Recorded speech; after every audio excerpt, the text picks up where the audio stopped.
I told you that speech last night from the president was going to be weird, and it was.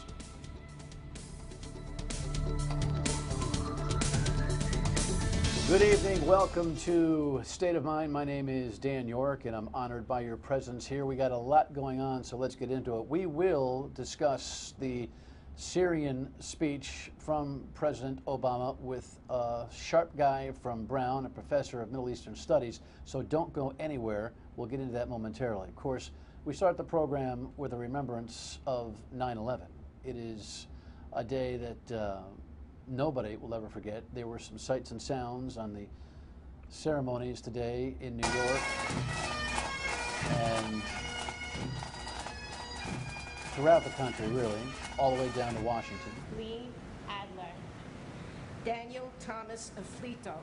Dave Barron. Renee Barrett Arjun. You know, the idea that we commemorate 9/11 on an annual basis, I think, is still a healthy one. It's a good one. But I just want to remind everybody, if you fall into that trap of calling it a tragedy, please don't. It's a tragedy that we lost so many of our American family. But that was a vicious attack on this country. And don't ever call it anything else. Let's get to the rundown, because we've got so much going on. Another investigation by Eyewitness News tells us that the SEC is hovering around 38 studios. We'll break it down, Tim White's exclusive. The sideshow ends when it comes to the kneecap testing, and the boss of the State Board of Education kind of slams her hand down. Alan Fung wants advice. Alan Fung is running a farce. He hasn't even started his gubernatorial campaign, and he's already jerking our chain. That's got to stop. And one step closer when it comes to the competition for Twin River. Let's break it down as we do each night. Tim White, exclusive, 6 o'clock news last night on 12. They found, when they did a little homework about the lawyers making money on the 38 studios, doing work for the Economic Development Corporation, an interesting little ditty. Take a look. The Rhode Island Economic Development Corporation has retained law firm Cohen & Gresser, a New York-based outfit.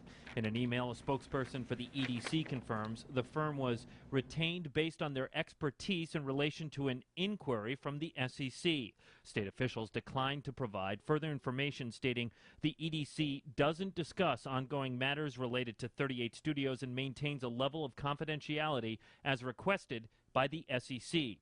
The SEC is charged with policing the financial sector. I'm pleased that somebody is looking into this, that an investigation is ongoing as to how this situation was created and the economic harm that was done to Rhode Islanders. State Senator Dawson Hodgson has been calling for an independent investigation into the 38 Studios deal. There's an incredible sense of disillusionment when I speak to the public about what happened with 38 Studios. According to a billing statement provided by the state, the EDC retained the firm in October 2012, and they are still working with them. Several law firms have profited from the 38 Studios controversy. According to records, taxpayers have paid a total of nearly $708,000 in legal fees since June 2012. Yeah, isn't that great when the lawyers make all the money? Well, that's what they went to school for. Couple of interesting things. First of all, this was an exclusive, and this was really important. Now, nobody went out in cuffs, not yet, and we don't know how far the SEC story is going to go. But I found it interesting that the Providence Journal buried the story. Why? Because you guys didn't break it?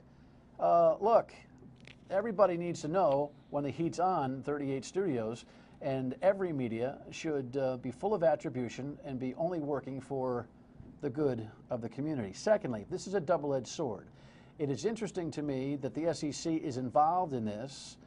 It is also an excuse for all those lazy, gutless legislators who haven't at least done what Hodgson is doing and demand a hearing on this and get some answers. They can sit back and say, for yet another reason, litigation, and now this, oh, the SEC is taking care of it. It's an excuse to do nothing for our legislators. But we'll see what goes on. And of course, speaking of the legislators, they would say, we're not doing anything. We have a House Oversight Committee. Well, they met this afternoon. Details to follow probably by tomorrow. Last night, you may have heard Carl Wadenston from the EDC board, the only guy to vote no. I asked him about that process. It does. I'll roll back on that one. Of course it does. State Police, FBI, I hope they're still looking at it. Have you heard from them at all? I don't know how much I can say or do, but I'm sure that all the people with Max at the helm of this thing, he's driving it hard. Well, that's a different civil litigation. It's a different thing. And our governor's driving it hard, too. Link Chafee's driving it hard, too. Yeah, well, we can examine all the reasons for that in another show. Yeah. Bottom line, House oversight, going through paperwork, boondoggle or constructive exercise? I don't know if they know what they're really looking for. I don't know if they really know what they're looking for because it's such a tangled Maybe they're web. just going through an exercise. It could be an exercise in futility and just to cover the bases. I promise you, other than a little ditty here and there, the guy like Ted Nesi might be able to find, you know, a needle in a haystack in paperwork. It is an exercise in futility, and CYA. Board of Education, kneecap, standardized tests, you know, the big test where the kids have got to at least do a little bit of proficiency in order to be able to graduate. Well, here's the headline in the Providence Journal today. It reminds us that Eva Marie Mancuso, the head of the board, is going to stand by the kneecap requirement. She doesn't want to be moved off it. She eked out a 6-5 vote to support continuing with that particular project, and she told Sean Daly of Eyewitness News that she's more or less had enough. I've heard a lot of talk about, well, wait a minute, why don't we just use the classwork? Or why don't we just use the classwork plus the student portfolio? Why are we using this test? Because using the other two measures have not worked, have they? To me, the takeaway from this, Sean, is that the time for discussing this is over. We need now to have the courage to say, this is what the exit examination is. We know our kids can do it. Good for her. And to add to that, a wonderful quote in the Providence Journal today. So I guess one of the kids wanted to jam into the hearing and wasn't on the list to get, you know, a speaking time. And she more or less said, listen, I'm not going to get involved with sideshows with 16-year-olds. I'm starting to see Steve Brown the same way as a sideshow. Steve Brown runs the ACLU and continues to try to threaten litigation against the State Board of Education for the process on the kneecap.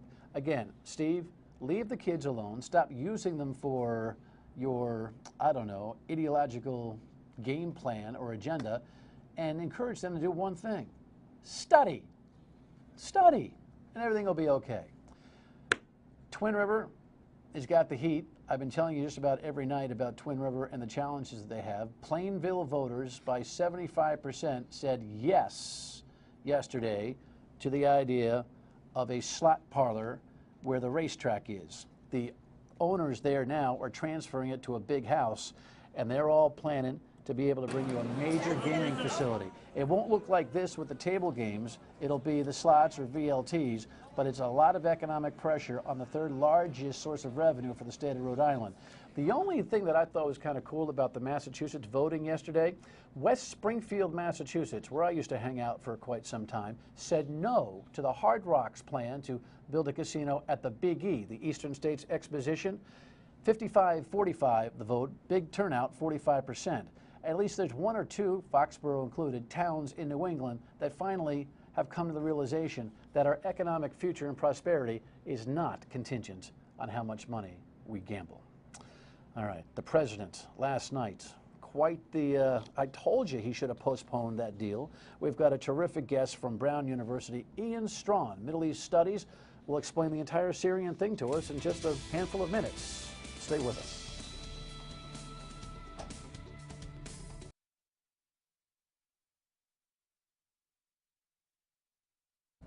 All righty, we are moving fast on what happened last night with the president and what the reality is on the ground in Syria. Ian Strawn is professor of Middle Eastern Studies from Brown. Thank you. I'm honored to have you. My pleasure. Appreciate I'm glad it. to be here with you, Dan. Last night, the president said a lot of things, amongst them this. No one disputes that chemical weapons were used in Syria. The world saw thousands of videos, cell phone pictures, and social media accounts from the attack. And humanitarian organizations told stories of hospitals packed with people who had symptoms of poison gas. Moreover, we know the Assad regime was responsible. You know Syria. You've been studying Syria for a long time, correct? Yes, I've been in Syria, working in Syria for over a decade now. All right, well, good. First of all, short answer, do you think, as I do, that was a very strange speech by the president last night? Absolutely, absolutely. The president is a great orator, But on this occasion, his policymakers and his speechwriters failed him miserably. I was asking him yesterday just to cancel. I mean, because of the 2-week delay that you knew he was going to that he had proffered he was going to ask for, because of this now arrangement, which we'll talk about, I thought that he really had kind of an empty shell to deliver, and he certainly delivered it. Absolutely. The first part of his speech, the majority of it was a case for going to war, for the Congress to do it. And then he undercuts it in the last 2 minutes saying, I'm going to postpone it. Yeah, weird. Assad, tell me, what do you think about whether it's credible that it was the regime and not the rebels that used the chemical weapons on August 21st? I think it's credible that it was the regime. I don't think all the evidence is in. We have UN weapons inspectors who have been working with the materials from this most recent episode. So I think we need to wait to see what all the facts are. It was rather strange that this intelligence report came out of the White House and not the Director of National Intelligence. That was strange. Why? Because normally we would get it from the Director of National Intelligence, not the White House press office. It was not clearly signed off by the DNI. Do you have any credible thoughts? Check that. Do you think it's credible, some of the thinking and reporting from alternate, maybe internet-based media, that it's actually the rebels that were causing this, taking lives in order to create attention and to turn world negativity toward the Assad regime? This notion of a false flag operation. Yes. I think there's some potential truth to that. We certainly had Carla Del Ponte from the UN saying that earlier incidents were probably the work of the rebels. We have reports from the Turks that they had captured members of the Jabhat al-Nusra with sarin gas. So the fact that the possibility that they had been supplied by rogue elements in Saudi intelligence, it's possible. I think it's unlikely. I don't put it past Assad to be using weapons that we know he has. It doesn't make a lot of sense, and we don't have all the facts. What doesn't make a lot of sense? That he would be doing at this moment, when he has been pretty successful militarily on the ground, that he would need to be doing that. The one reason that he might have is because the U.S. has been training fighters in Jordan to be sending over into southern Syria. And we may even have our own special forces working on the ground as well, even though the president has said that we won't have boots on the ground. John Kerry tried to explain to us that all of the circumstantial evidence plus intelligence that we could declassify proved, at least would work in a court of law, to suggest that it could only be Assad.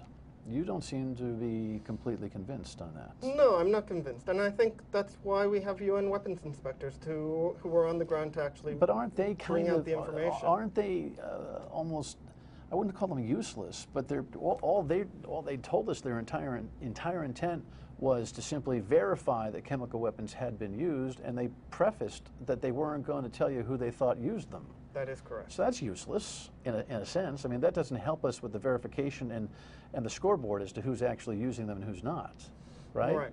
But one of the things, if we look at the intelligence report that they have shared with us, the vast majority of their information are these YouTube videos. And we know that many YouTube videos that have come out of the Syrian conflict are fabricated. All right. When we come back, I want to ask the professor, since he's got a pretty intimate knowledge about how Syria works, who are the rebels?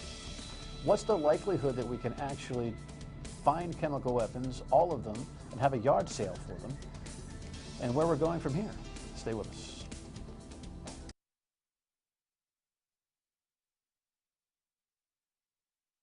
So we continue with our Middle Eastern professor from Brown University, Ian Strawn. Before we dig into this, reestablish credibility with these viewers who are wondering, you know, who is this guy who knows so much about Syria? You've done a lot of work there. Your studies are? Yes, I was a Fulbright scholar there in the early 2000s doing archaeological research. And I've been there many times since. So I spent over 2 years, all totaled, working in Syria and doing research in Syria. And I speak fluent Arabic, so that was allowed me to get to know Syrians as part of my research. So tell me, because I think a lot of people are confused. You've got the Assad regime that is Shiite sympathetic and culturally connected to Iran. and the rest of the Muslim community that is diverse and fractured in Syria, and they comprise the rebel contingent, which we understand now has a small component, if not a growing component, of al-Qaeda terrorists. And on this day of 9/11, that doesn't make us feel too empathetic to the rebels in a civil war where, as one person said on television, this is a cross between a migraine headache and a toothache, you know, for us to evaluate. Who are the rebels? Who are the rebels? Well, first I should just lay out for your viewers that Syria is a very heterogeneous country. It has been at the crossroads of empires for millennia. So you have in Syria Sunni Arabs, you have Christian Arabs, you have Armenians, you have Circassians, so you have Jews, Christians, Muslims.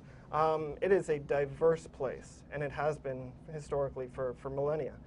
The rebel groups are all over the map. We have secularists who would be the ones who largely support the Free Syrian Army, increasingly large numbers of jihadist groups like Al-Qaeda in Iraq. There are just ragtag little militias who are coming out of towns here, there, and everywhere. And then on the Assad side, you have his military, and then his non-commissioned, what are known as the Shabiha, which are kind of one would say a vigilante group that is aligned with him. How does a rebel strategy coordinate? It doesn't. There's a Syrian National Council that is completely fractured. Its early leader, Sheikh Mu'azzez al-Khatib, left because he realized that there was no military solution that was going to happen, and so he was pushed out. And the groups are not talking to each other, and they're fighting each other. And so you have those who are, for instance, the Kurdish population in northern Syria, who is generally against the regime, are being pushed out by a lot of the Jabhat al-Nusra, these Islamists, and they're now being forced to become refugees in Iraq. Right? It's so bad that you have to go and be a refugee in Iraq, and it's the refugee crisis. Is there any quality of life left in the country right now? No, the country is slowly and actually more rapidly being destroyed. You have nearly a third of the population who's either internally displaced, and then 2 million and 1 million of those being children, who are now refugees outside of the country. And if the United States really wants to help Syrians, that is a place where we could certainly do a lot of help. Meaning? By offering humanitarian aid, supporting UN High Commission for Refugees, providing all the kind of necessities that someone who is being forced into somewhere like Lebanon or Jordan, the Jordanian desert. All right, back to the chemical weapons. Is it folly, a farce, to suggest that Russia and the UN Security Council can come up with a plan that will actually verify where chemical weapons are, find them, and get rid of them in some kind of a yard sale? I think the logistics of it are going to be enormously Big complex. Country, man. Enormously complex. Whether the Syrian regime itself knows where a lot of these weapons are is an open question. Yikes. But at the same time, it is a better plan than what are these pinprick military strikes, which are likely to put these kinds of weapons into the hands of... The President said there are no pinpricks here. Right, at the same time that John Kerry has said that this is going to be unbelievably small. So I don't know how you square that circle, but... It's hard to follow this. The irony, I think, has been that Assad, if he is the chemical weapons user, causes this turbulence. Rebels go nuts, understandably. The world goes nuts, tentatively. Missiles are threatened. Nobody wants it on a constituent basis anywhere in the world. The pullback happens, and the deal is made for a chemical weapons out plan that only can work if Assad remains in power. Exactly. Right? Exactly. There's a conundrum there. There's a conundrum there that if we want to pursue this line of inquiry, we have to keep Assad in power. But it's been the stated goal of our government and our foreign policy to push him out. So what are you telling your students is going to happen in Syria? I think ultimately there will be U.S. military involvement in Syria. I don't know if it's going to come this week or next year, but it seems that the desire for a war and for military involvement in Syria is there. So what does that mean the future of Syria is? What is it? What's the future hold? I wish I knew. I think that we're going to see an unbelievable mess and a fragmentation of the country into 3, 4, 5 different parts. And how does that impact us? In a number of ways. It depends on whether we actually have to own that problem. And if we are engaged militarily, we will. And we are going to be facing the kind of refugee problems that we've seen already with Iraq, the kind of split up of a country that we saw with Iraq. All right. As this progresses, come back, will you? Thank you for your, I'd be happy your to. insight. Ian Stronach from Brown University. Your State of Mind when we return. Stay with us. Each and every night at this time, we get your state of mind by going to the voicemail, going to the email, checking your tweets, and all of that. So let's get to it. Now, in this first week of the broadcast of the show, we've gotten show reviews more than anything else, but might as well play them since we're getting them. Paul from Seekonk has this to say on the phone. I always used to listen to your show when it was on 3 to 6 on the way home from work. That was quite a few years ago. I was disappointed that you moved to your earlier afternoon slot, but when I saw the commercial for your show, I finally got to see it tonight. And, I love the way you handle politics in Rhode Island. I'd like to hear a little bit about Massachusetts, maybe southeastern Mass, but very good. I'll be watching as much as I can. Thank you, bye. Paul, listen, I appreciate the kind words and the compliments. If you're going to tell me you love the show, a little energy, pal. Just you got to jack it up a little bit. But you know what? On the idea of Massachusetts, we will and always pay attention to the folks in Bristol County, Mass, which in a lot of ways I think feel a little lost. You know what I mean? So listen, if you've got issues, you know how to get in touch with us. Let's put up the full screen, Laura, and we'll tell you how you can express your state of mind, as Paul did, 228-1886. And if you've got an issue and you want a seat at the table here, or there's a story you need to have discussed, state of mind at myRITV.com. See you tomorrow night at 7:30 on State of Mind.